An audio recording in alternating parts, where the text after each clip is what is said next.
Hi, folks. Welcome to Soul Night Live number 41. Tonight, my guest is Jim Babjak of the Smithereens. Hey, Jim, how's it going? Great. I'm not a big fan of Zoom. It has its issues. It get a little fussy sometimes and just at the wrong moment, just when you need it the worst. So sorry about that.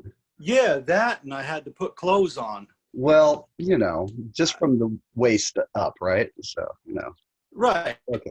Yeah, like Elvis. I haven't done my laundry since March. I didn't have to.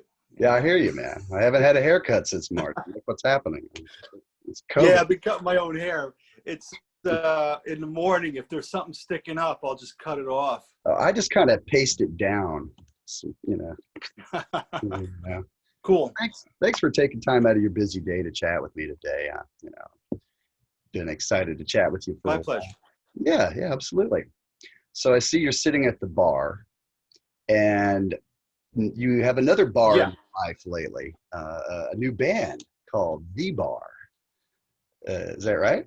Yeah, a new old band. Oh yeah. Well, tell A us. new old band. Yeah. Yeah. Is this the one you did the cover show Uh, for a few weeks ago, where you did a mixture of stuff uh, or was that a different band? I saw a set list where you're doing like the Who, but you also did like ABBA and Gin Blossoms and a bunch of other stuff too. no. That was with that was a different thing. Okay. No, the bar is a friend of mine, Danny Adlerman. He's a children's book author, and we met at a school function once when the kids were really little, a long time ago. I think in the '90s, and so we started writing songs together. And I took him to the House of Vibes, which is Kurt Reel's studio from the Gripweeds, the band the Gripweeds. Mhm. And we started working on some songs, and the songs on this album, The Bar, were recorded probably 12 years ago. But, life gets in the way, and here it is now. Sure. It's good stuff. It needs to be heard. And so that's the latest thing, Okay. the latest thing. Oh yeah. And where's a good place to get that CD at? Well, Danny has a website, Kurt has a website, and you can get it on officialsmithereens.com. Okay. I have it up there too. All right. Good. All right, folks. We'll look that up. The band is called The Bar. And it's good stuff. I'm really, really proud of it. Oh yeah, I'm sure. If you're associated with it, then I'm sure it's great. So I wouldn't release it if it wasn't good. I know. Absolutely. So how have you been spending your days lately? A lot of musicians I interview, all they do is music. So it's like, oh, I've got all this great time to write and sit around the house and record. Now you actually have a real job. So Mm-hmm. your day's a little different than that. So Yeah, I start at 7 in the morning and work up until 5:30, and it's all done remotely. And not being able to play, that's like half my income that's gone. So, sure, yeah. and I can't collect unemployment because I have a job. Right. It's just so it's kind of a weird situation. But the good thing is I don't have to commute, which does give me time to write new songs, which I have been doing. Oh, awesome. I've been sending songs to Robin Wilson from the Gin Blossoms, Marshall Crenshaw, and Susan Calsill, Mm-hmm. and Mike and Dennis from the band. We trade ideas on the phone, and so there's a plethora of material already, and so it's looking good. I just don't know when we'll be able to record. Now, do you think that could be a Smithereens album, or is it even Oh possible yeah, to have one without Pat? no, it's going to be a Smithereens record. Okay. Yeah. Well, excellent. I'm excited. I was hoping you guys would do something new. So, Yeah. that's awesome. Do you have any idea when that might come together, or is it kind of just a take it as it goes? Take it as it goes, and in the meantime, we have an album's worth of material from 1993 that we recorded that was never released. So it's called The Lost Album. Okay. And we're going to release that probably in the spring. Oh, very cool. Yeah, So I was wondering if there was anything kind of lying around in the vaults. So there yeah, is, and we just have to put it together in a way that makes sense, and it'll be great. sure. There's a lot of stuff out there, and I'm anxious to hear it myself. Yeah. Oh, that's awesome. That's something great to look forward to. So a lot of folks probably know this, but for some of my audience, they're probably new to your music. So I was going to ask a few questions you probably have been asked a million times, but all that's old is new again today. So the name Smithereens, how did you guys land on that one? And, Um, well, I guess we're dating ourselves. Um, Dennis, our drummer, Dennis Dykin, we had been playing together since 1971. We were in high school. And he always had this notepad filled with possible names of bands. Now, we didn't meet Pat until 1980, but one of the names really stuck out, the Smithereens. And Dennis got that from the Yosemite Sam Bugs Bunny cartoon where he says, "I'll blow you varmints to smithereens." sure. And Yeah. it's as simple as that. And we were thinking like, it's such a cool name. How come nobody's used it before? Sure. So so we got it. Okay. Well, that easy enough then. Yeah. That was simple. Yeah. And it's darn catchy. You remember it. Yeah, unless you're in a foreign country and they can't pronounce it. Other than that, yeah, Run into a little trouble there, huh? yeah. Okay. I'd like My to dad hear. calls it the smithereens. Okay, or the Slytherins. That's like Smithereens. a Harry Potter angle there. Yeah. Yeah. So I was curious about some of your early influences, like early on. I mean, I can almost guess what some of them are. I know the Who's big in there and the Kinks. What is like some of the music you fell in love with, as a kid before you could even go buy your own records? Yeah, I mean, those are obvious. It was AM radio basically because I had this little transistor radio you used to hold up to your ear, and whatever was on, you know. And the great thing about the 60s was there was a variety of music. You had Beach Boys, Jan and Dean, and then you had stuff like Patsy Cline and Johnny Cash. And then you had Tom Jones and the British Invasion, and you just had a wide variety of music, and I liked it all. I wasn't, even in high school, I wasn't ashamed to say I like Tom Jones. Sure. My mom loved him, for Yeah. various reasons, I'm sure. And, I just love that Live in Las Vegas album. You remember the one where he's copping that pose on the front? It's great. Great. Yeah. I actually have a jukebox EP from that album. Yeah, man. He's something else. My mom was also into Engelbert, but I always thought he was pretty lightweight compared to Tom. Yeah. Tom had some attitude, still I does. wasn't a big fan. And then, but later on, I realized that the song, Engelbert had a hit with a song called Sweetheart. And I found it on a Bee Gees record, and it was actually written by Barry Gibb. Oh, And okay. their version is really good. Oh, I can imagine. Yeah, just, I think it's on, yeah. half the time it's just who delivers it, and what's their style like. You can take a great song and turn it into schmaltz really quickly, or vice versa in the right hands. So, yeah. Yeah. And Kind of like, go ahead. No, I just put on, I play records during vinyl during the day when I'm working. I So do too. Love it. It forces me to get up to switch the sides, and that way I don't sit all day on the computer. So it has two things going for it. So I put on a Rod Stewart record. I just pulled one out, and it was "Sing It Again, Rod" or something.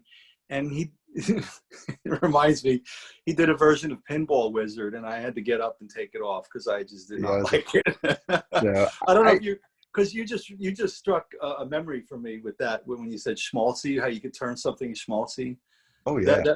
That version, I don't know if you ever heard it, but I haven't. The only one I'm really aware of is the Elton John one from the movie, and that's pretty cool. I don't, it's nothing compared to the original, but it's still pretty neat. Yeah. But I can't imagine Rod Stewart rasping his way through that. That would have been. And He's it a didn't great work. singer. It just seems like a weird fit. Oh yeah, no, he's great. He's great. Yeah. So was it good or was it kind of cringy? I took it off. It was just Yeah. Okay. Cringy. Fair enough. Fair enough. I don't know Well, why. Yeah, go ahead. well, I'm a big vinyl collector too. You know, that's kind of half my fun this year is just getting out of the house and going and looking for records. Um, and gosh, you know, I actually have a portion of my show. You know, I do a show on Saturday night also, kind of a late night chat thing. And I break out 10 albums that I think you should own and sit there and yammer about them for a few minutes and stuff. And I'm sitting here looking at some right now. This is who's staring at me at the moment. Oh, Harry Nilsson. I love that tune, Jump in the Fire. It's got a really bitchin' bass line on it. And so, yeah. Yeah, it's like he's tuning the bass while he's playing. Exactly. I was talking about it's like, and it's like, that's wild. I don't think anybody ever bothered to do that on a record before or I since. think I think country artists used to do that, but just back and forth, you know. Yeah, yeah. Right. Almost. And, you know, it's great they used that in a movie with oh, what the hell was that movie called? And they used that song in a scene where the guy was being chased by a helicopter or something. Oh yeah, I can't remember the movie name, but yeah, I know the one you're talking about. Yeah. Yeah, it was perfect. Ray Liotta was in it, and Yeah. And that's a really unusual tune for old Harry, I thought, because it's kind of got some balls. And usually he writes these songs that sound like the theme to the courtship to Eddie's father, which actually he did. They took one of his songs called Girlfriend and redid the lyrics for that show. yeah. But it's funny. Freddie played this album, and I wasn't really into him. And it was like, these all sound like the theme to that show I watched when I was a little kid. And then I did some Wikipedia, and it's like, well, no wonder. You know, they're all these kind of happy, dopey little tunes. You know. So, Yeah. Yeah. Cool stuff. So, what's like the first album you remember buying with your own money? Well, it was the title of this album is either called The Beatles Again or the Hey Jude album. Okay. It was that weird Apple album that came out with songs that Beatles songs that were singles, but they weren't on albums in America before. So you had a wide variety of stuff. You had I Should Have Known Better on there. Well, because that came out on United Artists. I digress a little bit, but it was a mishmash. It had Old Brown Shoe on it. Of course, Hey Jude, and Can't Buy Me Love. It was a crazy album, but I loved it. And my mom hated it because they had really long hair and beards and everything. Really? Yeah, really. Like my hair's longer now than theirs was, you know. But back then, it just this much was offensive, you know. Like, yeah, so after that, I went out and bought Meet the Beatles because I figured I'd then start from the beginning. mm-hmm. And then that was around 1970, I think. Because before that, I didn't have a record player. Fair enough. I kind of commandeered my brothers when I was 3. I'll tell you a funny story. My brother's a little older than me. You know, my mom was married before she met my dad. And so my brother was 16 when I was born. And this was 1967. So he was bringing home all the new stuff, you know, Beatles albums, The Who, Chicago, Blood, Sweat, and Tears. And I loved it all more than my little kiddie records. And I learned how to work that record player, you know, when I was like 2.5, you know, just belly up to the bar there and stick that record on there, and those big old cans that we used to have back in the day that sounded so good. And he left behind a box of records when he went to college, like a lot of people do. You take your favorite ones and leave the rest because you only got so much room in the back of the car. And one of them I really loved the most was Tommy. And at the time, I didn't even really know what it was about. You know, I had a kid's book called Horton Hears a Who from Dr. Seuss. Remember that? Right. And on the cover, it says Tommy the Who. So I just assumed it was about a Who named Tommy, you know. And it's just as well I didn't really know what it was really about because it's not exactly a kid-friendly story in some ways. There's some especially Uncle Ernie. Yeah. It just, you know, everybody was kind of an asshole to him, you know. Tommy, you know, it's like, let's see how many people can abuse this guy before he finally snaps out of his funk. And so, yeah, but just musically, I just loved it. And I still do. And I've actually played in a tribute band where we played the whole thing. And I think you've done that as well, right? You guys recorded that. Yeah, we left out a few songs like Uncle Ernie, but Good move. well, we're living in these times. Yeah, somebody's bound to be offended for obvious reasons. Yeah. So yeah, no, that was fun. That was a lot of fun recording that. Yeah. Yeah, well, it's quite a thing to. Hey, did you guys ever get a chance to play the whole thing live, top to bottom? No, no, I wouldn't want to because the songs that I sang, I wouldn't be able to sing it and play it at the same time. Mm-hmm. I'd have to practice it. And I don't like to practice. Fair enough. When I do a gig, I don't like to rehearse. I just like to go in and wing it. That I can't really wing. No. It was definitely took some work to put all that together. You know, we had quite a variety of singers, and you know, there's some great harmonies on there as well. Oh yeah. You need some singers that really have their shit together to pull it off. So it was a lot of fun, but it was a bit of an esoteric kind of thing to tribute, you know, like if I went to a Who show, a Who tribute show, I would expect to hear more than just Tommy. I'd expect to hear an hour of the biggies from Who's Next and Quadrophenia and all those. So we were heading in that direction, and then this all happened, and you know, the best laid plans, you know.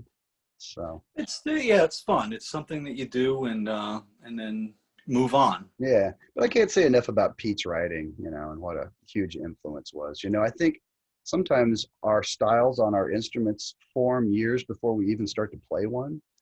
Like things you just like about music kind of starts to seep out in your playing once you actually start picking it up. So I always say that Pete was kind of my first influence on rhythm guitar, even though I didn't pick up a guitar for another 12 or 13 years, you know. So yeah, no, that's interesting. The strumming, yeah. And just the way he uses chords, the way he moves those triads around against an open string and all those kind of cool droney things he does. Love that stuff. Yeah. He's such a great songwriter. He has a way of really lyrically expressing a lot of human things that, you know, everybody can identify with. And I think that's why they're such a, you know, a wonderful band that's loved around the world, because, you know, they really speak to the human condition a lot of times in a rocking way, you know. So let's see here. So I was wondering about your guitars. You know, I've seen you play, you know, Rickenbacker's probably the biggie that everyone would associate you with, but I've seen you play SGs and Tellys, and even to this day, like some nights it looks like you take this Rick, and other nights you're in more of a Telly mood. And I was just wondering what kind of inspires those choices. Is it just a mood thing, or? Well, if I fly to a gig, I'll bring the Telecaster because I won't fly with the Rickenbacker. It's too fragile. Yeah. I don't want the TSA to look at it or touch it. And I can't fit it above the seat. I could take the Telly in a bag and put it above my seat. And at local gigs, I'll switch because certain songs are better on the Rick, Mm-hmm. and you know, I can control the Telly a little more. The Rickenbacker gets some weird, really wonderful feedback sometimes, but it's always different depending on the stage and how big it is and how, you know, whatever. So when it works, it's wonderful, and the Rickenbacker really chimes. And a lot of people don't know this, but I used, I like the SG a lot too, but I couldn't use it on ballads. So that's why I switched to the Telecaster, because, you know, if you're doing a softer song, I just lower the volume and it's great. It's nice and clean. And if I just turn it up a notch, it gets really dirty, and it's perfect. And I can't do that with some of the other guitars. And a lot of people don't know this, but I used a Les Paul on A Girl Like You. Okay, I was wondering if you ever used a Les. Yeah, that's such a thick guitar sound. And I was going to ask about that too. I was wondering if it had anything to do with switching in producers. You know, you had Don Dixon on the first couple, and then you had a different guy on 11. Is it 11? It's 11. Yeah, no, we started getting a little heavier on Green Thoughts, if like Drown in My Own Tears and The World We Know. And that's why I got the SG, to get that heavier sound. So I started using the SG in the studio around Green Thoughts, like for Only a Memory, and you know, most of the album, to get a little heavier sound. So that, yeah, like if you listen to what's that song I just mentioned, Drown in My Tears, it's like the beginning. It's like the first step before you go into Girl Like You. You know, we were just getting, because we were always louder and heavier live than on the earlier recordings. I remember going to England on the first tour, and the NME and the Melody Maker loved our first album because it was jangly and shining power pop, all that. And then we went there, we played live, and we were rocking really hard, you know, and so it was quite different live. It's like, where did that jangle go? It's getting meaty. Yeah, have another pint. That's where it went. There you go. That sounds good. Now, what did you use on the first album? Was that all Rickenbacker?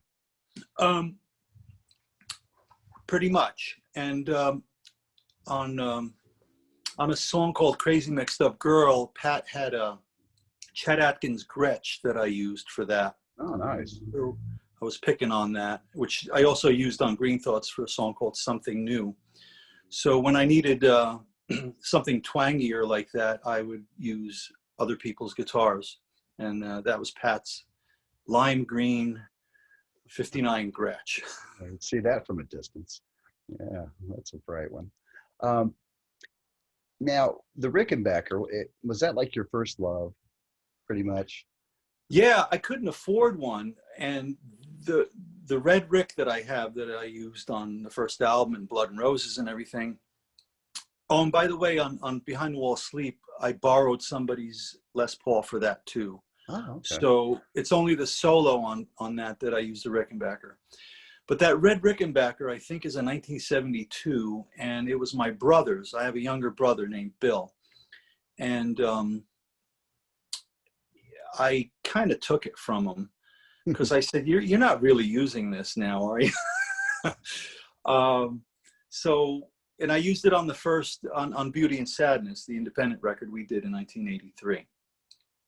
So, but I did trade him. I gave him a 71 Strat and a Les Paul, and then I got him a brand new red Rickenbacker and my original black Rickenbacker 12-string.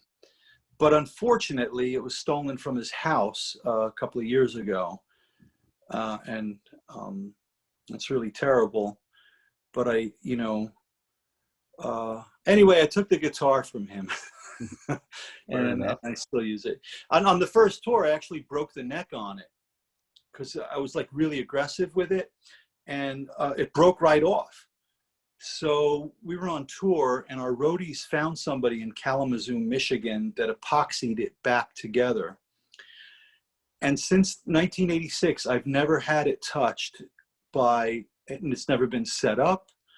And it was better than it when it was new. Oh, that's really weird. So I haven't touched it, and it's great. Yeah. Was Pete Townsend your influence on the Rick originally, like Roger McGuinn, guys like that? Not Roger McGuinn, no. George Harrison? Probably Harrison and Pete Townsend, I would think.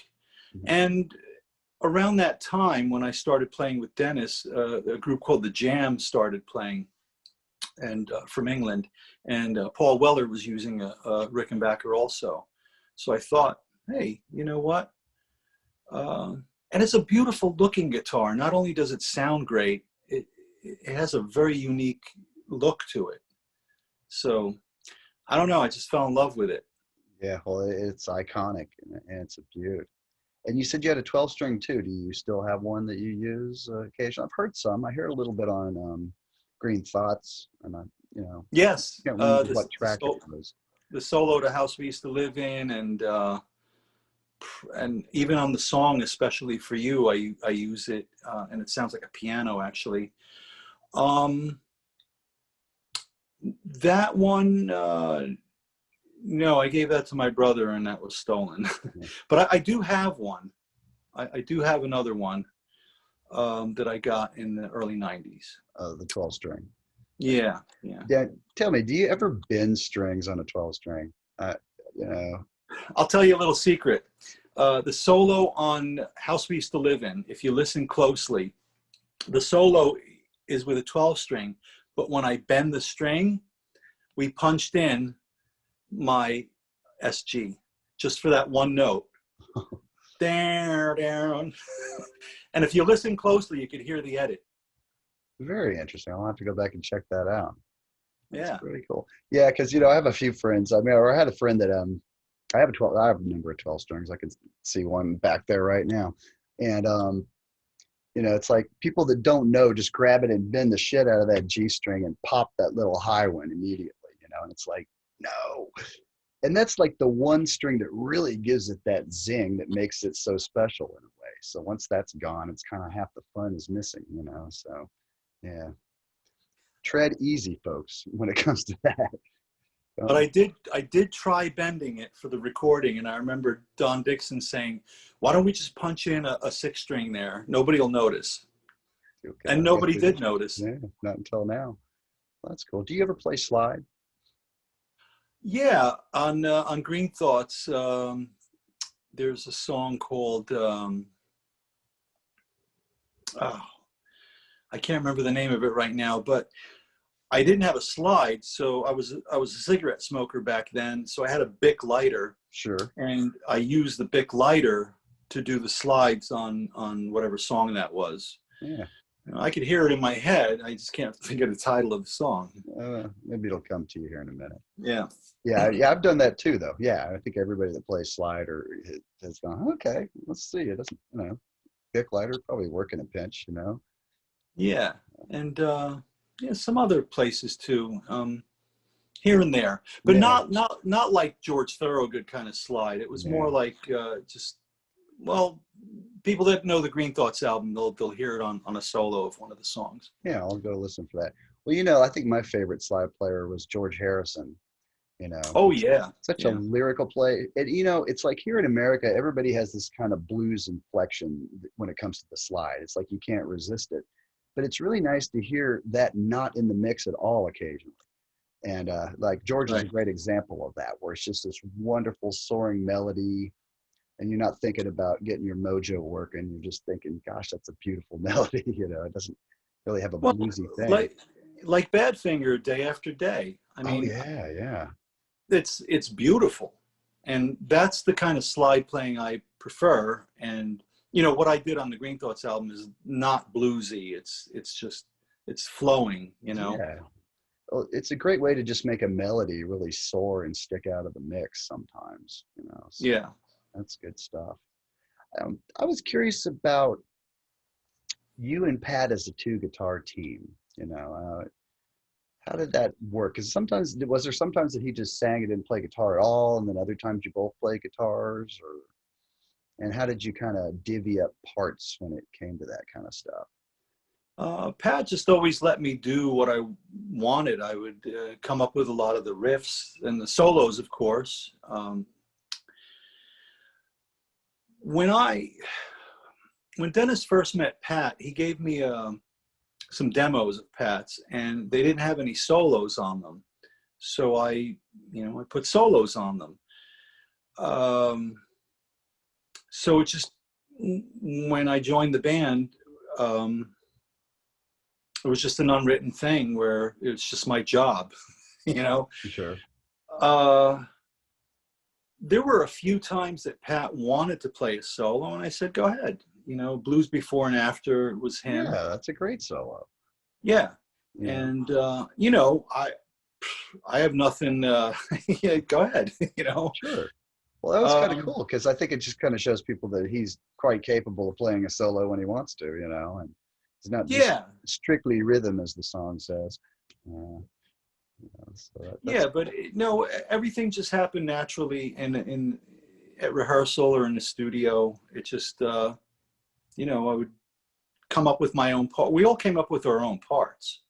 You know, Mike's bass lines are incredible. They're counter melodies, and they're just beautiful. I mean, that's what makes the band unique, you know. Dennis's drumming style, and then I would come in and add my counter melodies and riffs and all the little doodads that I do on the songs, the little embellishments and stuff. Doodads for you.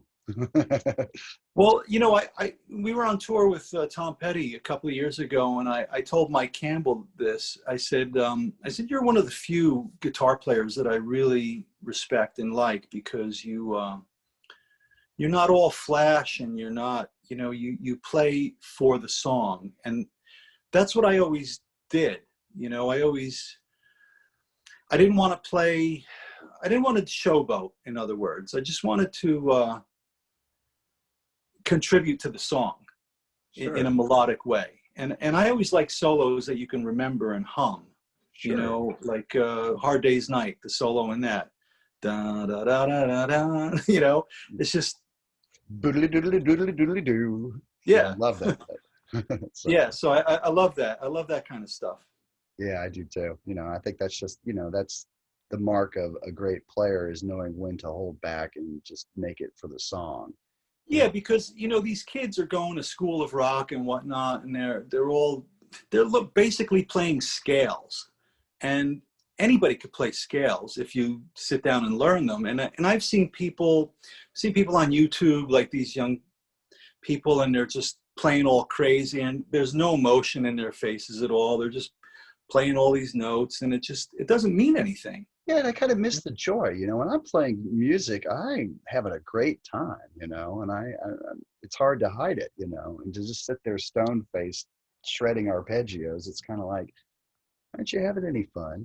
You know? It's boring. It's boring. You know, and it kind of amazes me. I mean, there's 10-year-olds on YouTube that could wipe the floor with me, but, you know, yeah, there's a lot of other things you acquire with maturity, you know, they just don't have, you know. So, you know, it's a different world, you know, it's a different approach, but, you know, it's, you know, and then to come up with like Hendrix, you know, yeah, it was great. You know, he wasn't just doodling. And if you listen to all the live stuff he's done, he changes things around. He never plays the same thing twice, exactly the same. Sure. You know, which I thought was really cool. But he had style, you know, as did Clapton, Beck, you know, and Page, all of them. Oh yeah, it's really easy to imitate now, but to come up with that stuff in the first place that's the key. Yeah, well, that was groundbreaking, you know, and you know, we're still talking about it 50 years later, so you know, they did something right. Yeah, absolutely. The White Rickenbacker, how did you come into that one, and do you still have it? You know, I think that's the one I remember seeing you play first. I think, you know, House We Used to Live In, you used it in that video. And I've never seen a white Rick, even the neck's white, you know. What was up with that? They call that the tuxedo model. I had one painted by an artist, and it's beautiful. So I have that hanging on the wall. I'm not playing it. One of them I auctioned off for it's a long story, but anyway, I'm getting one back, as a matter of fact, probably next week, because I had 3 of them at one time, and kind of gave them away, or, you know, and I'm getting one of them back. But it has a rose board, or whatever it's called, which was the odd one, because the other 2 had white necks. Yeah. But still, it'll be great to get back, because this is the guitar that when we were touring in Europe, we were in Finland, and I remember it was the coldest winter they had, like in 1988, and the guitars were all traveling by bus, and it was below freezing. So when we got into the dressing room, the crew, one of the guys in the crew was opening the case, and the other guy said, "No, don't open it. Let it acclimate to the," well, he didn't say it that slow, but he said, "Don't open it." Right. and he opened it, and then the paint cracked on it. Oh man. And I'm like, wow, this is really beautiful. It's a work of art now. Okay. Well, But I literally saw it crack in front of my eyes. So I'm getting that one back. it sounds like you took it pretty well. I think I would have wanted to murder somebody. No, no, no. My guitars, they have a lot of dings in them, and you know what? You got to live with this stuff. I don't care if it's mint condition or whatever. I mean, I know a lot of people that are, if you could play my guitar, but just be careful. I'm like, Right. well, then don't let me play it. Right. Don't get any fingerprints on it. Because I'm not going to be careful with it. I hear you. It's meant to be played and handled. I don't have anything really expensive. I think the most expensive guitar I have is the Les Paul I've had since I was like 17. And I've got a house full of other ones. I'm kind of a bargain hunter. Sometimes you could find a really cool guitar for $400. It's just a matter of knowing. And it doesn't feel quite as precious as one where you pay like $3,000. It's like, I don't know if I could enjoy that because I'd be afraid I was just going to mess it up or something, So it's nice to have. You can't really hurt it. I used to take the neck of my guitar and the headstock and bang it on Dennis's drum cymbal, on the first couple of tours. So there's nicks in there, and it's it's roadworthy. Yeah. So let me see what else I got here. So we've asked about the guitars. Hey, where do you guys tune down to E flat? When did that start, and what inspired it? Well, it was basically for Pat's voice, for his range. Sure. He liked that range. And if you put on the first Hendrix album, Are You Experienced, it's kind of almost in D flat, or D sharp rather. Yeah. And I think it's because he didn't have a tuner and he didn't have a piano there, and he just tuned the guitar to whatever Sure. it was tuned to. And it had a really deep sound. So part of it was Pat's range, and the other part was, wow, this sounds really deep. It had a different tone. And when I play with other bands and they want me to come up and play Girl Like You or Blood and Roses or whatever, and we're in regular tuning, it just doesn't sound right to me. I can imagine. It's just weird. It's just too high. It doesn't have the same, and maybe it never would have been a hit, or if we had recorded it in regular tuning, because it has a different sparkle to it or something. I don't know what you call it. Slightly darker sparkle, I would say, which is cool. It's rock and roll. Yeah, it's so just by chance. Yeah. Yeah. Okay. Well, I wondered about that. And of course I thought of Hendrix. He's like the first guy everybody thinks of when it comes to E flat. And there's others like Stevie Ray Vaughan. I think did that probably because of Hendrix. Oh, did he? Oh, yeah, I didn't or know even that. stuff like, you ever play Superstition from Stevie Wonder? That's an E flat tune, and it just never sounds quite right in E. Oh, I Yeah. never played along to the record, but yeah. Well, I've been in a few cover bands. I'm actually playing a show Saturday, playing that and many others. It's the first show I've done since March, and it's a outdoor on the grass kind of thing at a friend's church, and we're playing a blend of, we're called That 70s Band, and we're playing a blend of classic rock and yacht rock, like Baby Come Back and all that kind of stuff. So, Hey, that's good stuff. it is. It's great. There's some wonderful chord progressions in some of those songs, and just great grooves, So yeah, yeah, go ahead. yeah, go ahead. I'm just looking forward to doing that. No, I mean, even in the 70s, I'm not ashamed to say I loved songs like Magnet and Steel, and it was just, they were good songs. Absolutely. Good I mean, pop song. even the lightweight pop fluffy kind of stuff was put together beautifully, and everybody had great tones. It was like an era before cheesy tones existed. Yeah. Nice. Yeah. Like You're So Vain by Carly Simon. The that's guitar on the solo, list. the guitar solo in that is incredible. Yeah. Well, there's a number of great ones. We're doing I've been cheated, been mistreated. When Will I Be Loved by Linda Ronstadt. That's got a bitchin' little harmonized solo in the middle of it that moves at a pretty quick pace. It's really cool stuff. And meanwhile, I'm working on Sultans of Swing, which think is almost an 80s tune, but it's been kind of a treat to learn. You know, it's like every one of those little licks is pretty iconic. You know, there's like one at the end of every verse, and it's really fun I stuff. can't play that. I We wouldn't can know be a the. while. You know, I have to have a cheat sheet in front of me to remember what lick goes where. You know, My brother can actually play that. He's a much better guitar player than I am. He took guitar lessons and theory and all that stuff. I never took theory or any of that stuff. And he was the one that actually told me that the solo in Blood and Roses is technically wrong because I'm playing major notes in a minor scale or something. yeah, I'm on a And minor I'm like, tune. well, you know, it just sounds good. Well, sometimes that rub is nice, you know. Yeah, that kind of I major meets minor, you know, kind of I thing. It's play kind by of cool. ear, so however it Yeah. comes out, it comes out. So let's see what else I got here.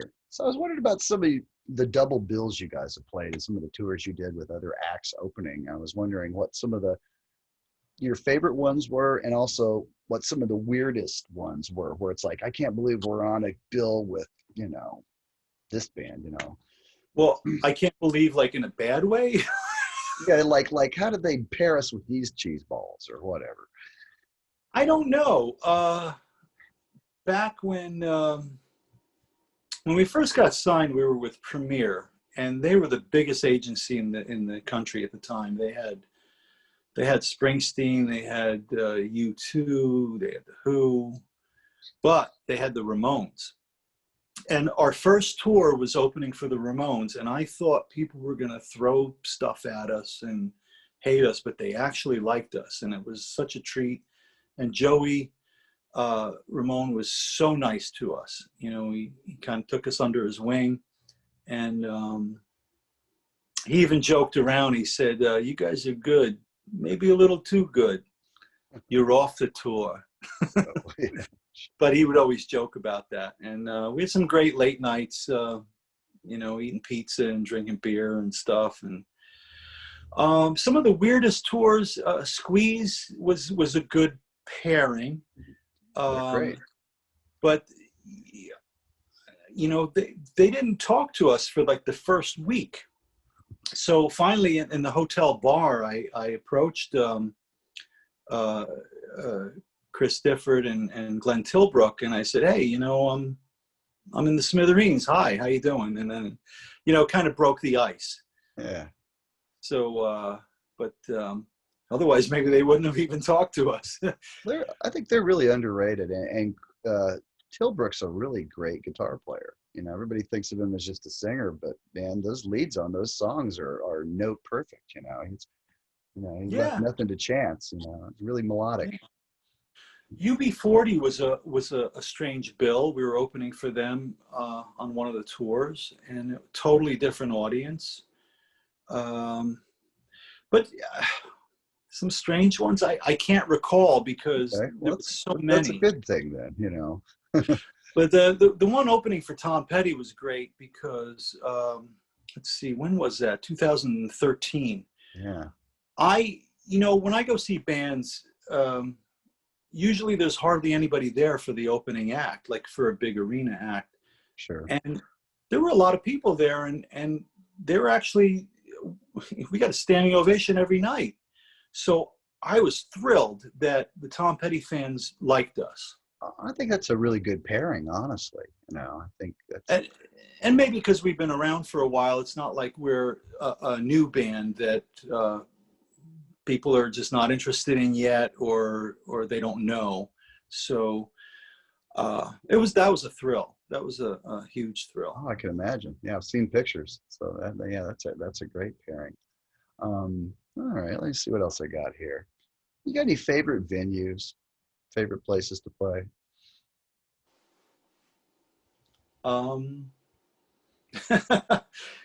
I used to enjoy the Roxy in LA. Favorite places? I don't really have them. I have favorite cities, though. Oh yeah, like what? Well, New York, of course, and Chicago. Chicago. I like going to LA. the LA area, because then we'll do San Francisco and then Southern California. Venues, I used to like BB King's in New York, but they're closed now, so we've been playing at Sony Hall. There's a place called the Arcada Theater near Chicago. You know what? There's great venues everywhere. The State Theater in Falls Church, Virginia is fantastic. The audience there is just, the audience is what makes it. It's not as much the place as it is the city. Like Chicago is just such a joy. Yeah. Always has been. And the same with Falls Church, which before that was DC. The people that used to come to see us in Washington, DC at the Bayou and Hammer Jackson, places like that are no longer there. They're now going to the State Theater. So it sells out every time we play, and it's just wonderful. It's just wonderful. What's like your favorite size venue? Do you prefer like, a small one where you could see everybody real close, or is it kind of fun to do those summer shed kind of tours and just see a lawn full of people? I used to think differently, but last year we played in Chicago outdoors somewhere, and I saw a Ferris wheel down there and this and that. It was like an event, but it was great, and it was at night. You got to play rock and roll at night. It's just different, but it's just as good. I like the small places too, and I like the theaters. I don't necessarily like the theaters where everybody's sitting down. The State Theater is one of those theaters where people can stand in front of the stage, and then there's seating behind them for people that want to sit. So they all yell, "Sit down!" Yeah, no. So it's the best of both worlds, because if it's a theater where everybody's sitting, that's not my favorite. Yeah. Because people are going to stand up usually toward, at some point in the show, and then there's people behind them that want them to sit down. And sure.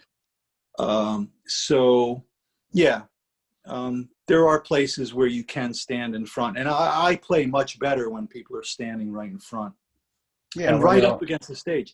I usually tell the manager or whoever's running the places, you got to get rid of those barricades.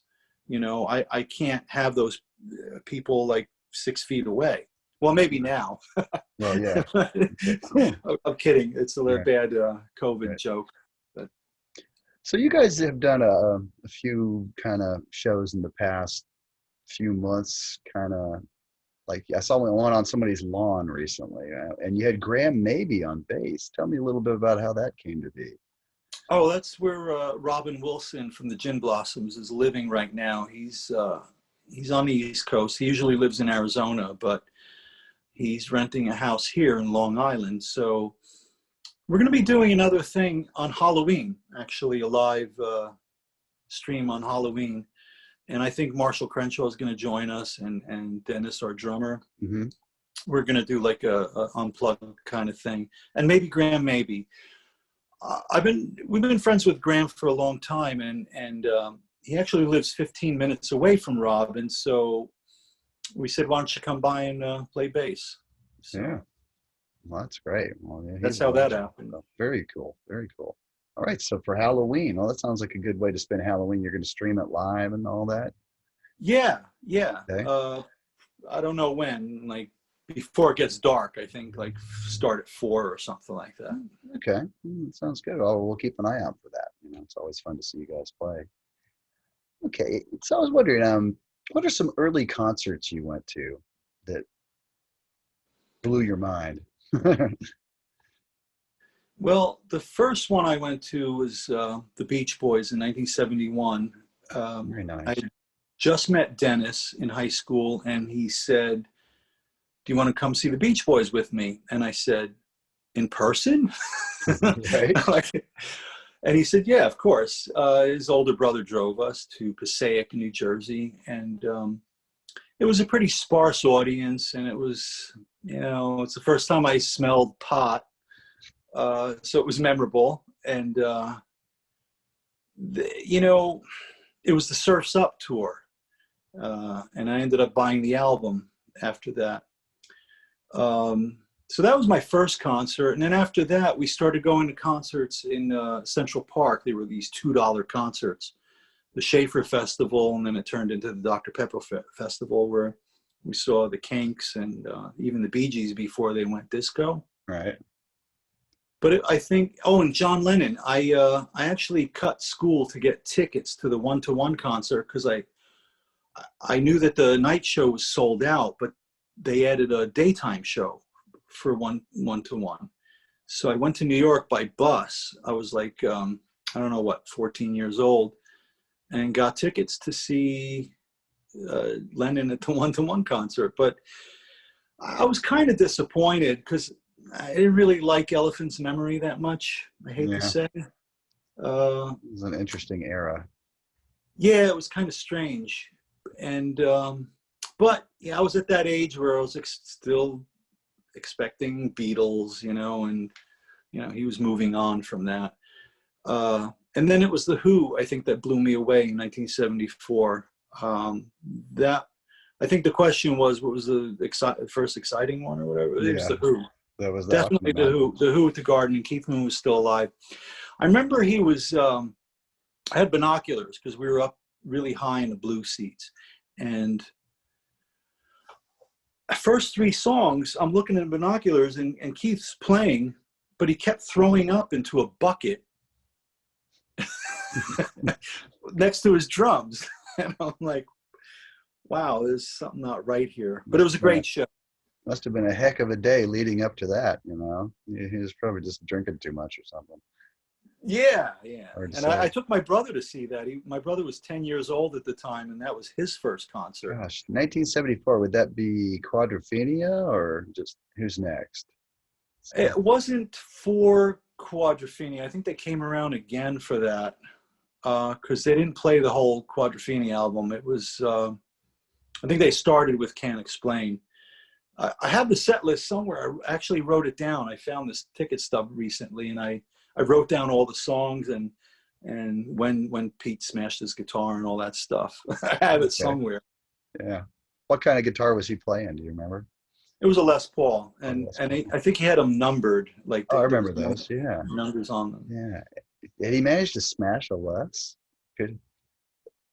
What's that? He managed to smash the Les Paul. That seems like about the toughest guitar to break up.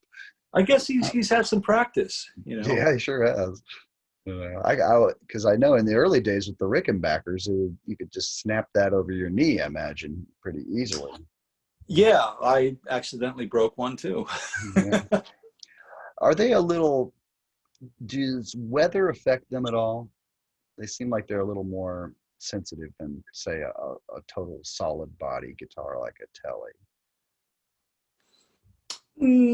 Not unless you're in Finland. Right. Well, in sub-zero weather. Okay. Well, I'm trying to cut back, but yes. All right. Let's see what else I got here. I have a few fan questions I wanted to ask you. Okay. Let me grab a beer. Hold on. All right. Sounds good. I'm still here. Yeah. Well, it's an impressive array you got back there. I think I'd like to have a Crown Royal. You got any Crown Royal back there? Oh, yeah. Yeah. I got everything. I mean, people that come to my bar, they're like, I bet you don't have any rock and rye. I'm like, yeah, I do, as a matter of fact. 3 fingers coming up. It's terrible, but, rock and rye is... my dad owned a bar when I was growing up. And I always wanted a bar in my house, so... being a bartender is many things. It's like being a shrink and a coach and a lot of other things at one time. I used to be a good listener, and I was talking to my girlfriend Cindy about this the other day. How when I was a bartender, I was talking to World War II vets, and they were only in their late 40s and early 50s. That's how young they were. And now I'm 63. I'm 63 now. Or, 62. I shouldn't push it yet. Next month. You got 10 years on me. But it's just amazing that, and I used to listen to their stories. I used to love listening to what I used to call old timers, and now it's like they weren't old timers. Really? And it was the Vietnam vets that were young, you know. But it was a great experience tending bar for all those years. Just, you know, just getting to know all the different people in walks of life, all kinds of different people. We had motorcycle gangs coming in there, and businessmen. It was just and war vets. It was just crazy mix of people. Quite the meeting place for everybody. Yeah. Yeah. And I did feel like a psychiatrist sometimes. I bet, you know, it's just like people are pouring their soul out, especially once they get a couple drinks in them, you know. Oh, yeah. Open right up to you. Okay, here's a question. My friend Mark is wondering, he said, ask him about appearing on the Uncle Floyd show, and please have him describe the show. Floyd Vivino is older brother to Jerry and Jimmy from Conan's bands.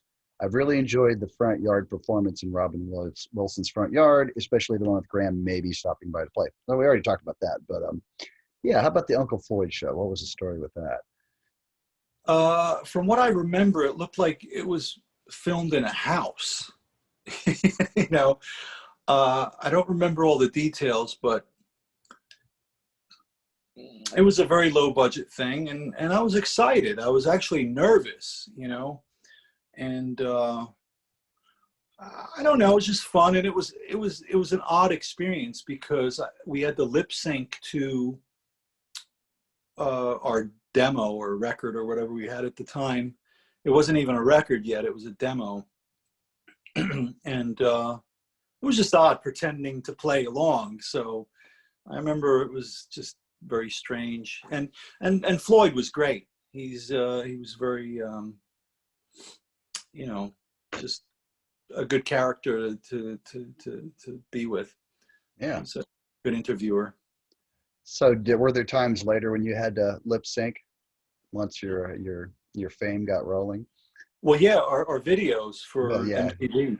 Yeah, well, there were times like Tops of the Pops or one of those shows where it's like you're gonna just pretend to play it, you know. I didn't like it, and the director or whoever would always say, you got to move a little more, and I'm like, well, no, I just do what I do, you know. I can't pretend to, or I can't, you know, be fake about it. This is it, this is me. Yeah.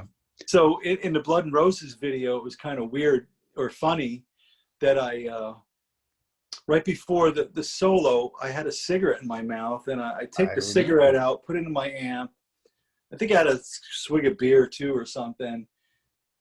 And that was what I was on film. So what happened was during that video shoot was they said, all right, now you have to smoke a cigarette for each scene. and the beer has to be the same amount of beer on your amp for continuity. I said, nobody's going to notice that. Right. But they ended up going out and getting a carton of cigarettes and a case of beer.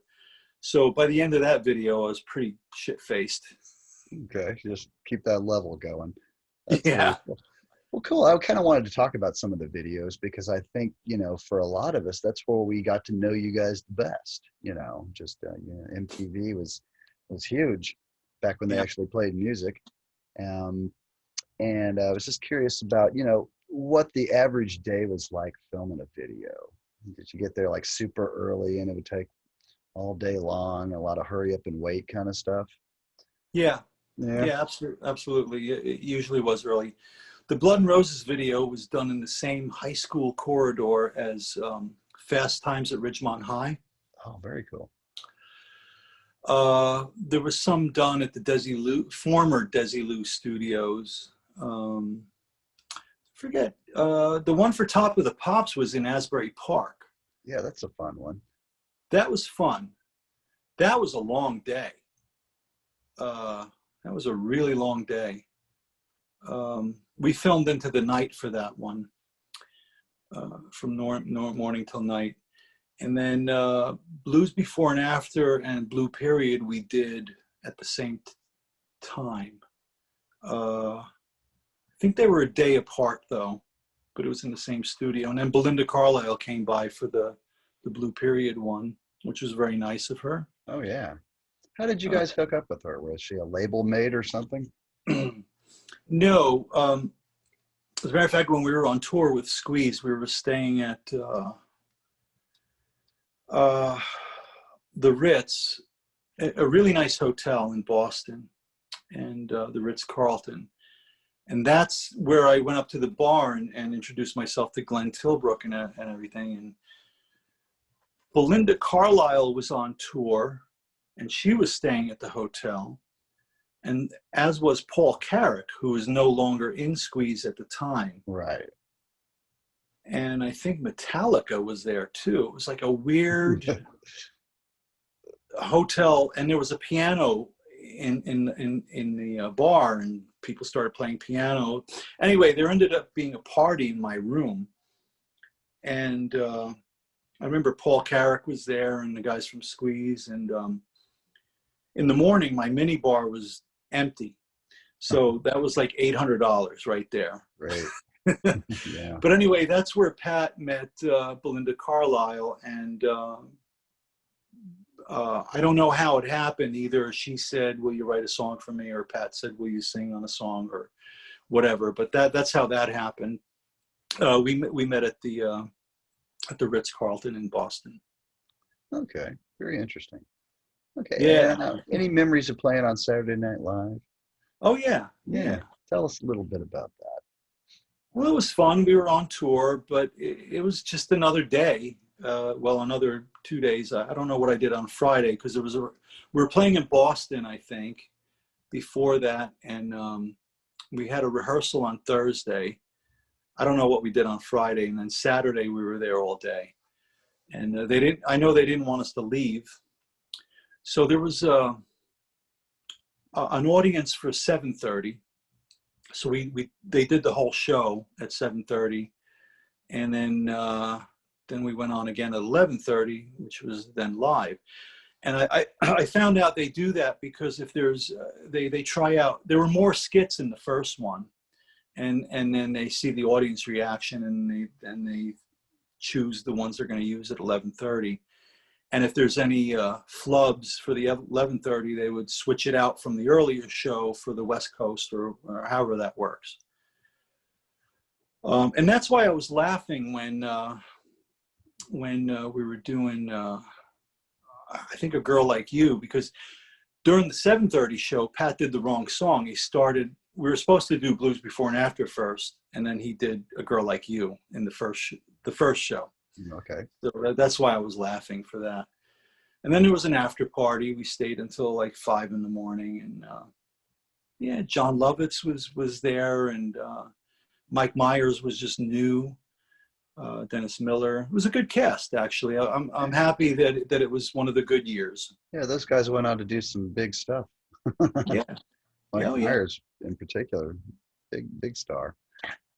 Another question about videos. The video for The House We Used to Live In, that looks like that was done on location someplace. Where was that? And was that the actual house that Pat was singing about in the song, or was it just one they got for the video? No. The people doing the video scouted out that house. It was vacant. It was for sale. So it was somewhere in Los Angeles. Okay. I remember that was a whole day too.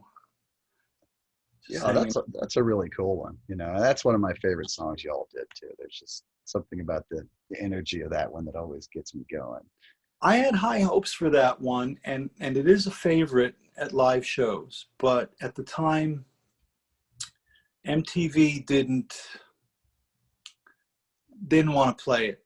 I mean, they played it a few times, but it didn't go into the same rotation as the others, and it kind of fell off the charts. And the single that Capitol was going to release, they destroyed them, pretty much all of them. So it was supposed to be a single, and then it was a single that never was. Oh, that's wild. Well, it feels like a single to me. I mean, it should have been, and if MTV was behind it, then it would have been. But they really dropped the ball on that one. Do you feel like they did better with other tunes like Blues Before and After, and some of the ones from 11. Well, Girl Like You was Yeah. good. Blues Before and After, they didn't really play that much either. Yeah. I, you know, uh, I don't know. It's all politics, I suppose. I'm sure there was things going on that I don't know business about. is full of politics. Some people Very don't much know. so. And even just bands in general. A lot of bands I interview have their own internal soap operas. Groups like Yes that have been around for 50 years and have had 20 different members. It's like not everybody loves each other equally after 50 years.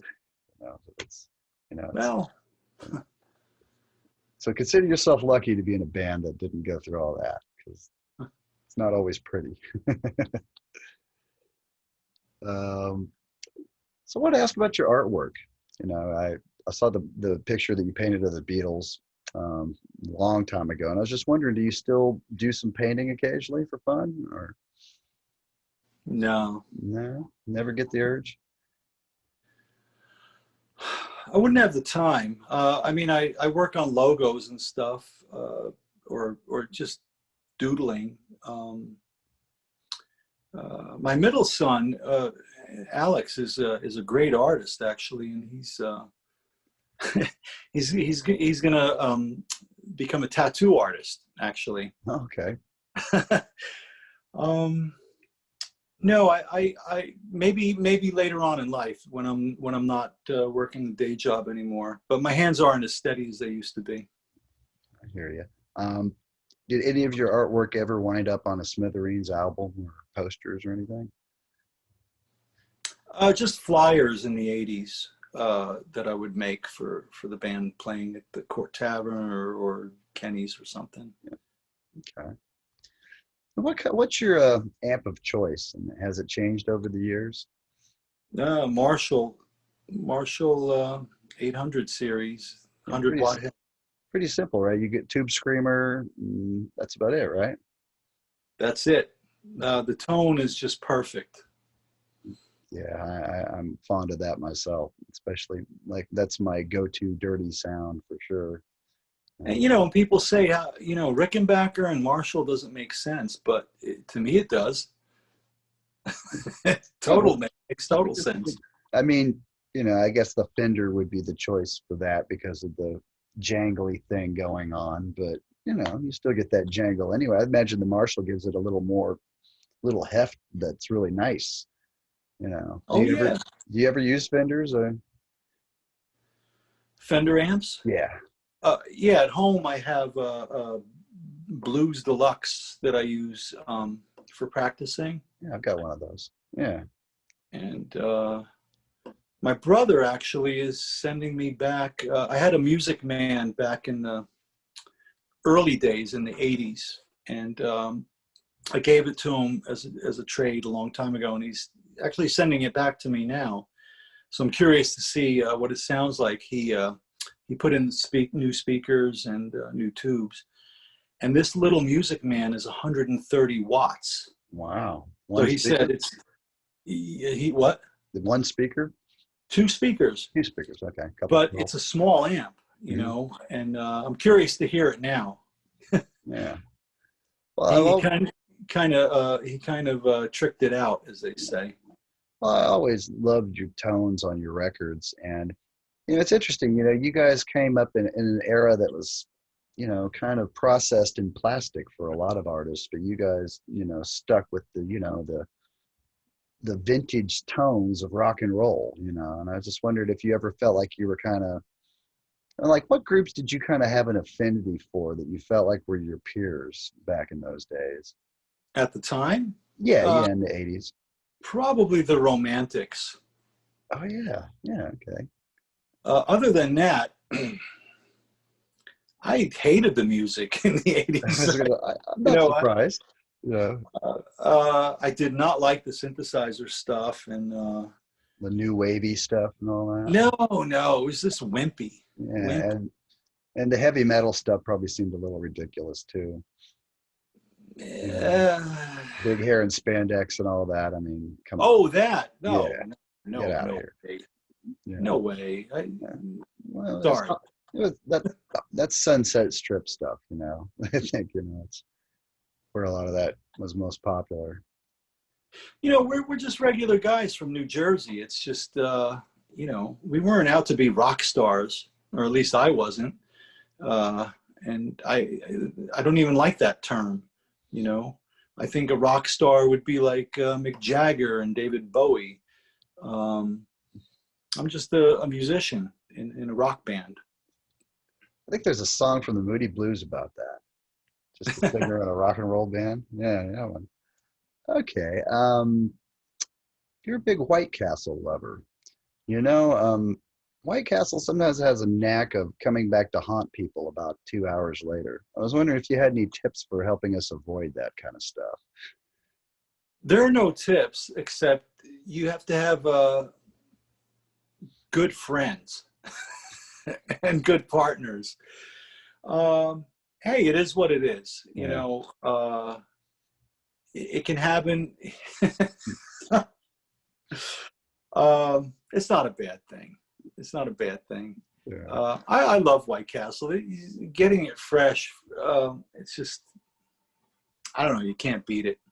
Oh, they are awful tasty. They absolutely are, you know. You know what? It's an acquired taste, but once you get that, I guess that's where they came up with the crave, because then you crave it. Right. Yeah, so I don't have it that often. I mean, there's not many around near me, and I don't really have an opportunity for it. But you know, when the occasion rises, I'll get a couple of crave cases. And yeah, well, I don't think there's one within 500 miles of here. I'm in Atlanta. There's not a southern thing. We have something down here called Crystal. Crystal. Yeah, which is I've had it. Similar, but not quite as good, I don't think. No.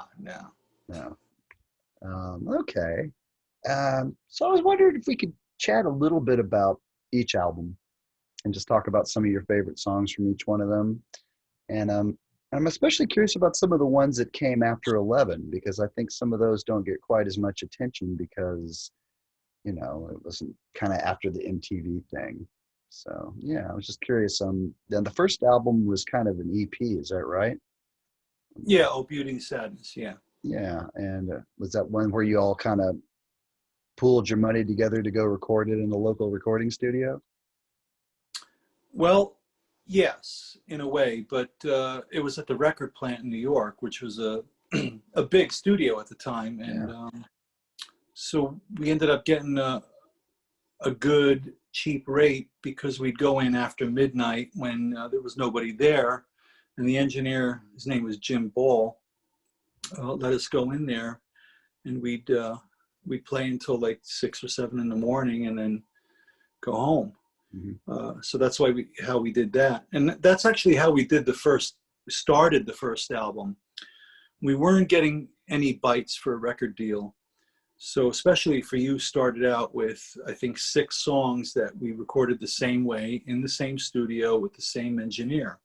Before we ever met Don Dixon, and before we had a record deal, we figured we'll just put out another record. So we started working on it. So half the songs from Especially for You were already 90% done before we even got signed to Enigma.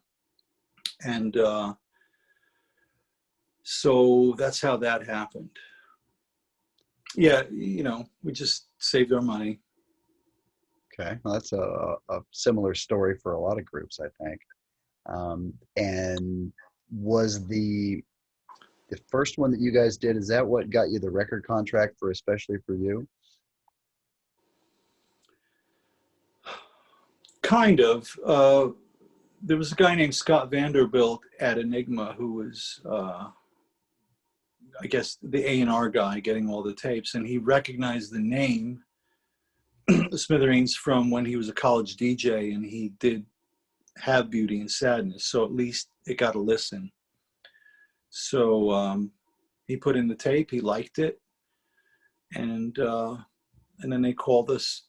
They flew us to LA to meet us, and by that time there was Pat didn't even bother sending out pictures or bios. He just sent the tape with just a number, Like we had not given up, but like we didn't care anymore. It's like all this stuff is bullshit. Sending out all these great reviews you had and photos and blah blah blah. The press kit.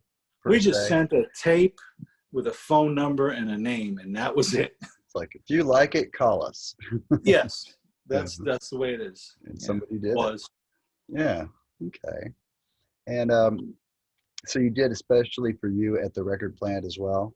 Yeah. Okay. And that one broke pretty big. Blood and Roses, I guess that was the big breakout single. Yeah, I mean, it was a fluke. It's because the film it was used in, Enigma had a deal with Canon Films where they would use some of their artists in their soundtracks. And then Enigma also did the soundtrack albums for Canon Films. So Blood and Roses ended up in this movie called Dangerously Close, and they paid for our first video. And for some reason, it took off on MTV. At the same time, radio stations all across the country and WNEW in New York, which was a very influential station at the time, started playing it because we were kind of local. And then all the other major cities kind of followed them, and then MTV followed that. So all the ducks were in the row for that one. We never thought it would be a single. It was like buried on the second side, like third or fourth song or something. Did that song grow out of Mike's bass line, basically? Did that kind of... No, Pat actually wrote that bass line. And as I recall, we were fooling around with a Doors song that had a similar bass line. And that's probably where it came from. Very cool. It's iconic, you know, and it really draws you in, you know. Yeah. That it's like, you know, something cool's going on here. You know? It really stuck out on the radio. We didn't think anything of it at the time when we recorded it. Oh, wow. Oh, yeah. Well, it's awesome. How can you? You know, we're not, you know. You're not psychic, you know. When I sit down and write a song, it's not like, oh, this is going to be a hit. I'm going to write a hit song, you know. Yeah, you know. Yeah, that would be a bad way to approach it, because you wind up being disappointed 9 times out of 10, maybe more, you know, so. Or very rich. Yeah, you know, you might get, I've heard stories of people going, I just knew this was a hit the minute we wrote it. But, you know, I think that's the exception rather than the main thing. How about Behind the Wall of Sleep? Can you tell us a bit about how that came together? Well, we were playing in Boston, and there was a band called the Bristols opening up for us. And the bass player had this long hair, and she was playing bass like this, like Bill Wyman. And I remember sitting on a plane with Pat, and he was writing on a napkin. I said, Pat, what are you doing? And he's like, I got this lyric idea for this song. And it was, you know, most of it was made up after that, but he was inspired by a group called the Bristols in Boston that opened up for us. And this was around 84. So it was like a year before we recorded the song, but yeah, it's really cool. I forgot what the question was, but how that song came together. Yeah, it was inspired by that, the lyrics, and then we started getting a little heavier too. Yeah. And that's a good opener. You open your shows with that quite a bit, don't you? Yeah, it's a good opener. Yeah. We've tried different things. We've tried opening with Only in Memory, and a few times I said, as Pat, you know, we were joking around one time, let's open with Girl Like You and get it over with already. That way we can enjoy the rest of the show. We did that a few times, and that kind of worked too. You know, for some groups that works and other ones it doesn't. Like, for instance, like, say, a band like Kansas, that they have something called the Dust and Bolt crowd, because basically if they play Dust in the Wind too early, everybody leaves after it's over. So they call them the Dust and Bolt crowd. So it's like, so sometimes you got to be careful about that, you know. It can work, and sometimes we don't care. Yeah, mix it up. Why not? We don't care. So not that we don't care. It's just that we can still. I think we could still put on a good show even if we did that first. Sure. I don't think it's our best song. Pat didn't think it was our best song. It just happened to be a top 40 hit. Girl Like You? Yeah. Yeah. Would you say that's your biggest single out of all of them at this point? I guess to the masses, I guess, Yeah. but to our fans, our real fans, I don't think it's the one song that they come to see. Sure. At all. No, I could think of many others at first that I'd rather hear, but yeah, I always not like, love it. You know, it's not like the Dustin whatever you said. Yeah, the Dustin Bolt crowd. You know, Yeah. I just the girl in Bolt crowd. Yeah, the girl in Bolt crowd, exactly. Yeah, I just love your guitar on that. You know, those big chunky power chords. It's just so catchy. Thanks.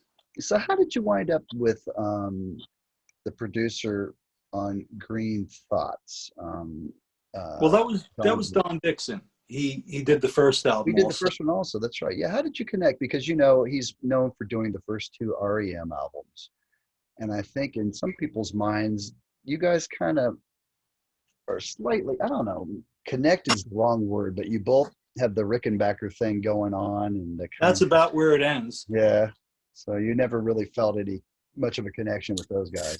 No, I always hated the comparison because they were much softer than us. Oh yeah, I don't think they ever really got out and rocked much. It was always this kind of pretty clean arpeggio thing going on most of the time.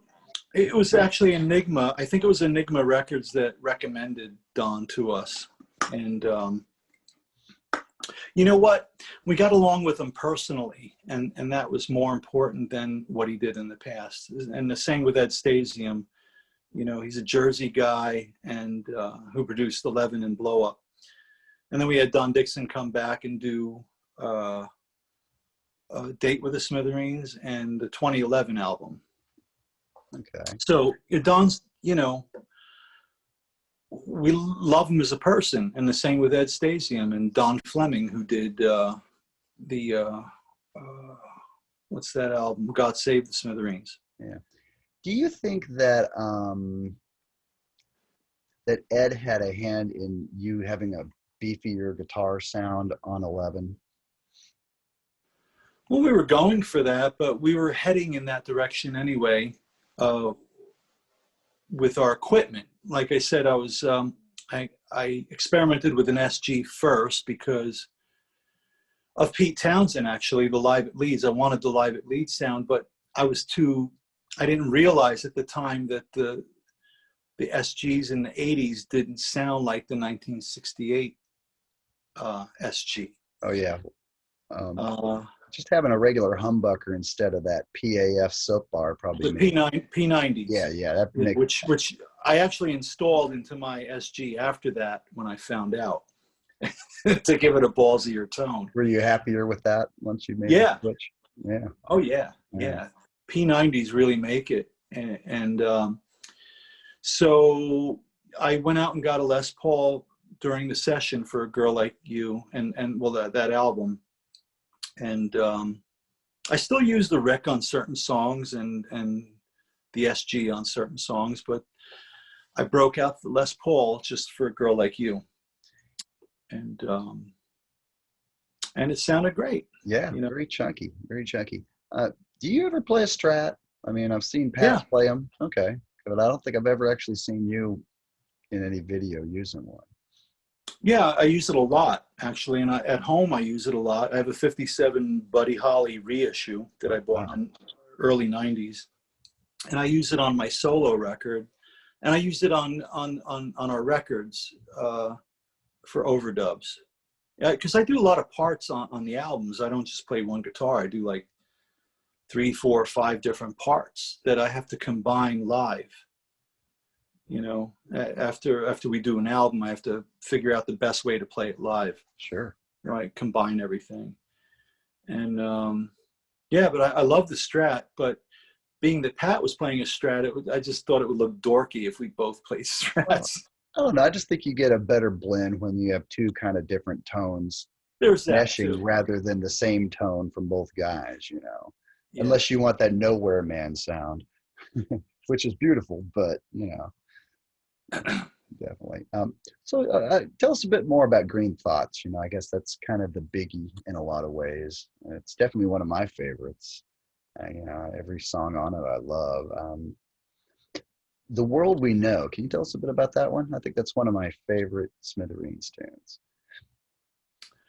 Well, what was cool about that, I think Pat took the title from a Frank Sinatra song, The World We Knew, which reminds me, we were friends with Del Shannon at the time.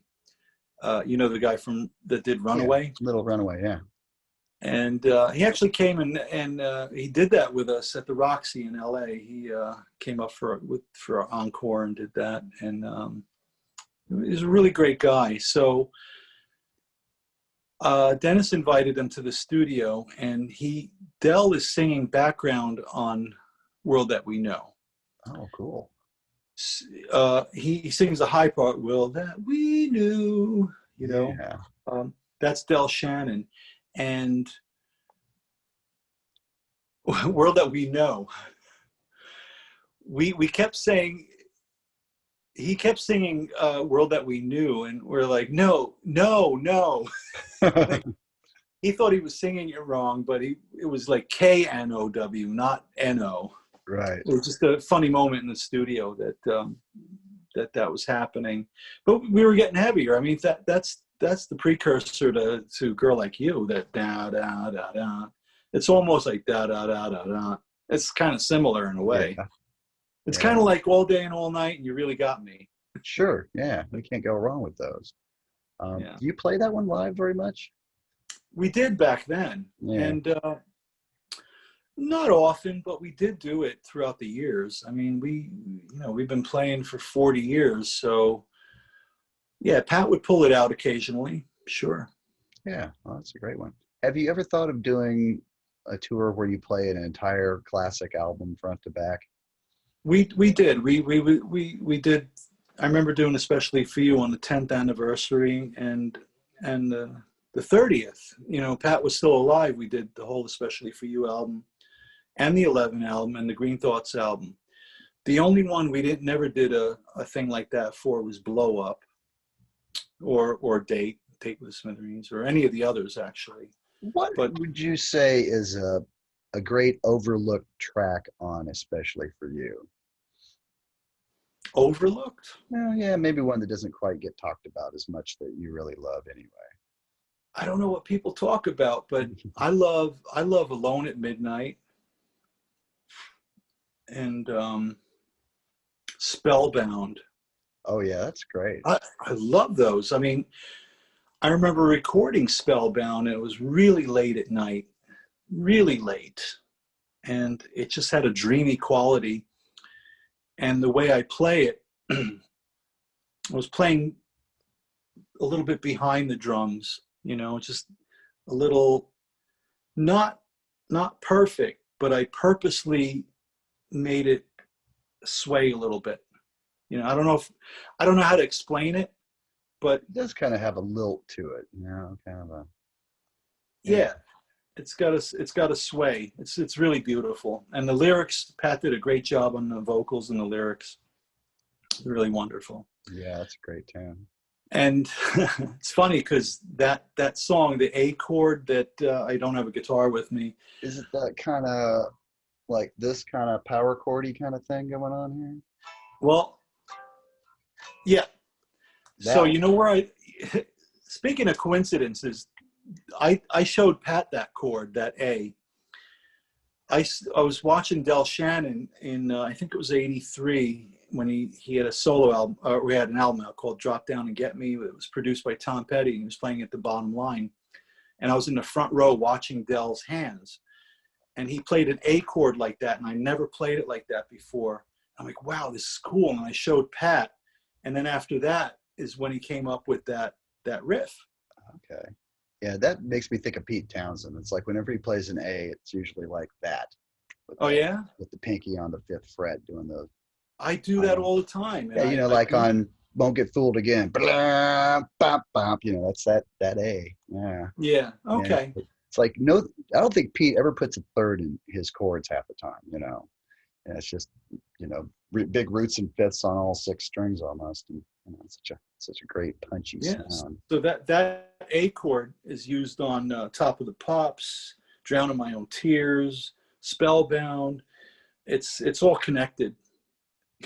Yeah. So how about 11? Where did you record that one at? That was at in LA called Rumbo Studios, and it was owned by the captain of Captain and Tennille. Oh, sure, yeah. Daryl Dragon. Daryl Dragon. Who was a Beach Boy for a little while there. For a short while. Yeah, yeah. But Guns N' Roses was supposed to be recording at that time because it was a very in-demand studio at the time. A lot of people were using it. So Guns N' Roses canceled their studio time, and that's how we got in. Because we wanted to use a really top-notch studio because it was the first time we had a big budget for an album. And we figured we'd go all out and go to one of the big studios.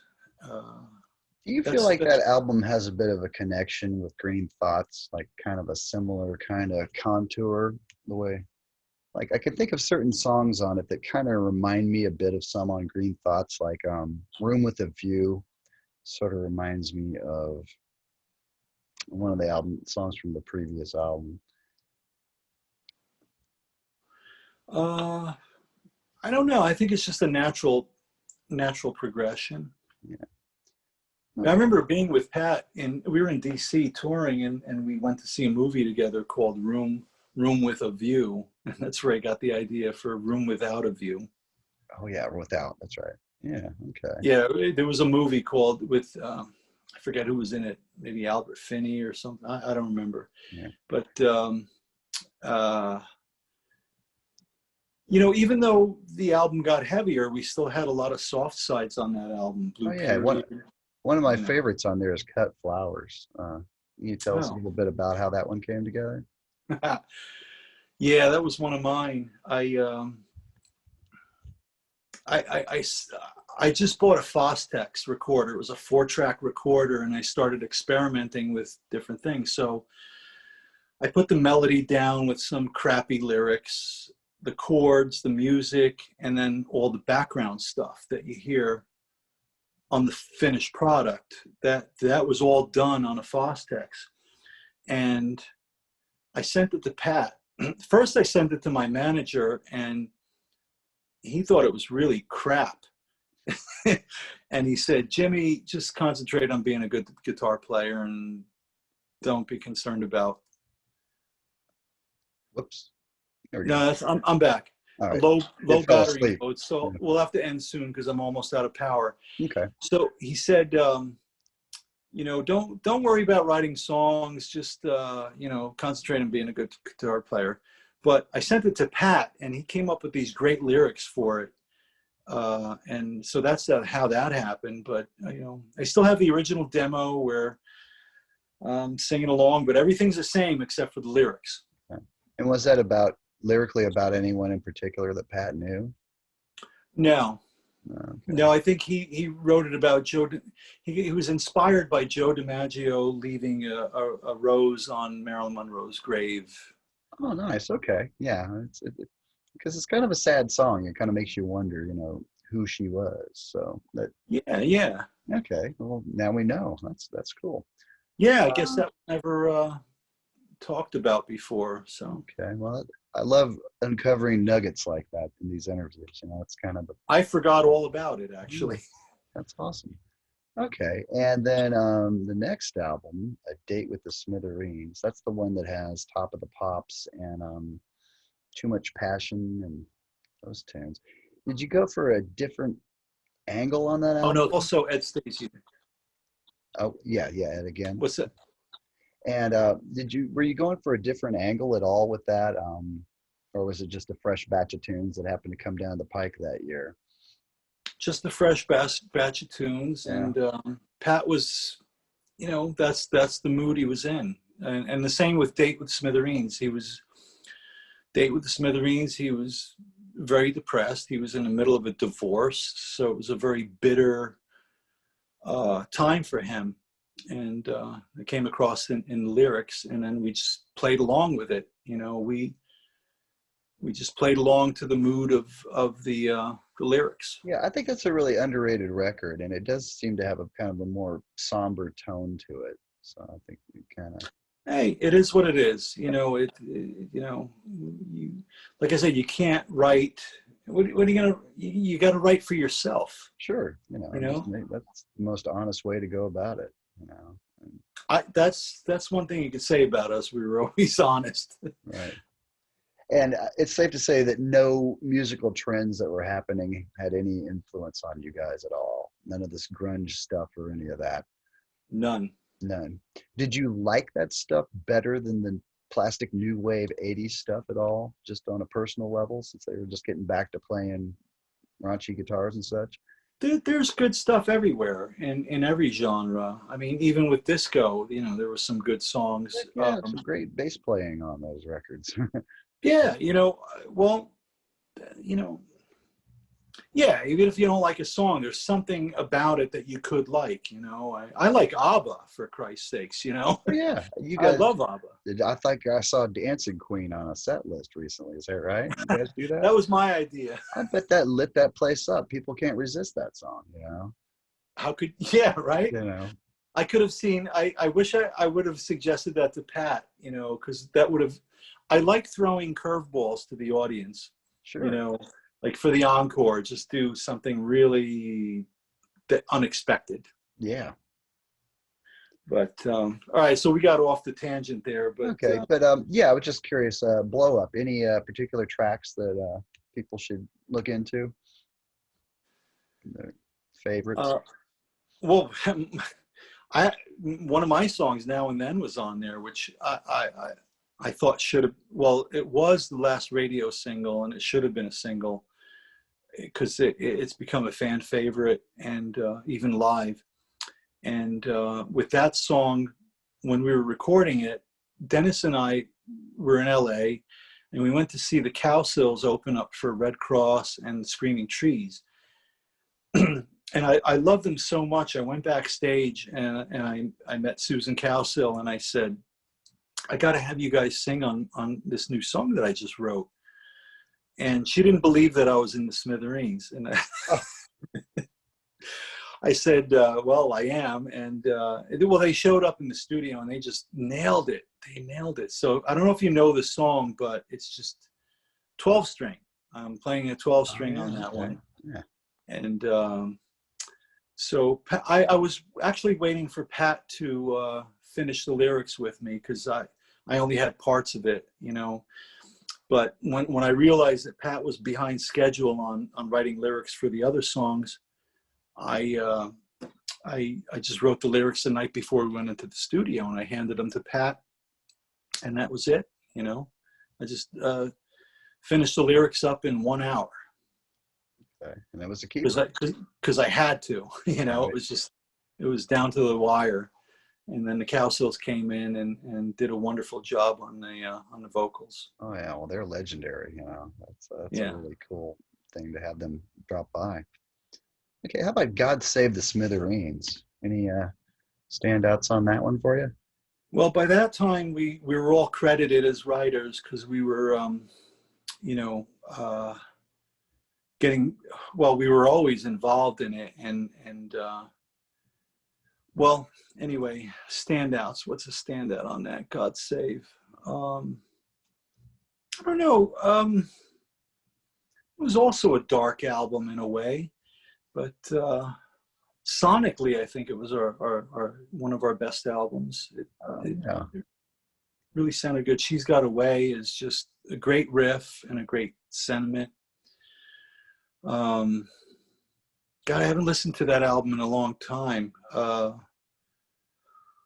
Sure. I Believe is a good one on there. Yeah, we started doing that with Crenshaw, and Marshall sings that one really well too. Yeah, I was just say, do you kind of choose the set list depending on if Robin's there versus Marshall? Well, you know, we let them decide what their favorites are also. I mean, naturally we have to do the bigger ones. But we also let them choose their favorites. Okay. Well, it's cool how you kind of have either one of them available at a certain time. You know, that's gives you a little. Yeah. I saw you with Marshall here in Suwanee, Georgia. You might remember that last summer. Oh, the outdoor sheddy thing, kind of yeah. Town square meets amphitheater kind of thing, which is pretty cool. So yeah. How was the sound there? Yeah, it's fine. Of course, I was standing right in front, so I was getting it, probably hearing your amps directly. So yeah, that was a great show. Thoroughly enjoyed that, and it was free, which is, you know, I would have paid whatever to see you guys, but it was like, you know, well, we got paid. Good. I hope so. You got paid handsomely. Yeah, absolutely. How about Meet the Smithereens? What can you tell me about that one? Looks like it was about 8 years down the road. There's a bit of a gap there. Well, the truth is, no record label wanted to sign us, and you know, we didn't even care at that point. But Pat went back to E1, which was Velvel, where we did God Save the Smithereens, and he had this idea. I forget what the reason was. He read an article about 1964 and how it affected the world and the United States. And we all love Meet the Beatles. And then we thought, wow, you know what? Kids or people don't really know that album, because when they reissued everything on CD in the 80s, the American albums were all kind of phased out. So, but Meet the Beatles made a big impact on us, and he suggested that we record the whole album. And I'm like, Pat, I don't know, man. That's really risky. And I said, okay, let's do it. Yeah. So many good things. It was just a fluke, because we didn't have a publicist or anything, but somebody, and I'm sorry, I don't have the name of the writer, but a writer for the New York Times did a center 2-page spread in the weekend section of the New York Times reviewing the album. And then all of a sudden, we were getting more gigs, and people were saying, oh, I thought you broke up. And it's like, we never broke up. We just didn't get any publicity. You know, we were just doing these shows here and there. But that album actually brought us back into the public eye. That's great. So that was a good thing. What is your favorite Beatles album? Chick, I know it's hard. Yeah, I don't really have one. It depends on the day. First one that pops in your head. First one would probably be Beatles 65, which is an American album. See, I go by the American albums. Right.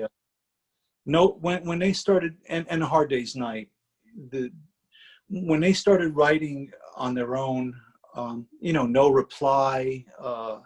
Yeah, like a Beatles for Sale around that era. Well, yeah, in England, but I didn't know what Beatles for Sale was until, you know, later on in life. Yeah. But even Mr. Moonlight, you know, Lennon's vocal on that, you know, I loved it when Rubber Soul, Revolver, it's all good. Who's your favorite? Let It Be. I love Let It Be. You know, the two of us and you know, all that stuff. I Dig a Pony. That's one of my favorites. Yeah, it's all great. And Meet the Beatles. It wasn't even the singles. It was like songs like Not a Second Time and you know, it's just great. Just awesome stuff. Is John your favorite Beatle?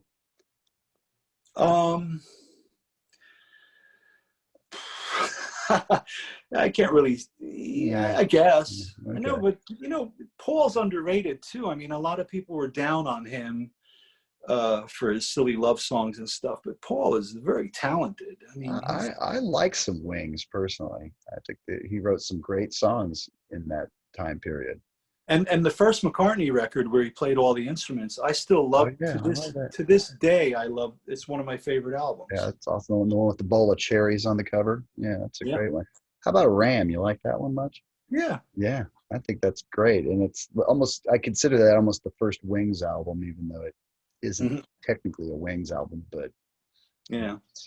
Uncle Albert, that's quite a Oh, majestic I bought little. those singles when it came out. Oh yeah, I mean, I remember hearing those when they were new. Like I said, my older brother was bringing that stuff home, and just loved it. And it's a treat to get to cover those songs once in a blue moon.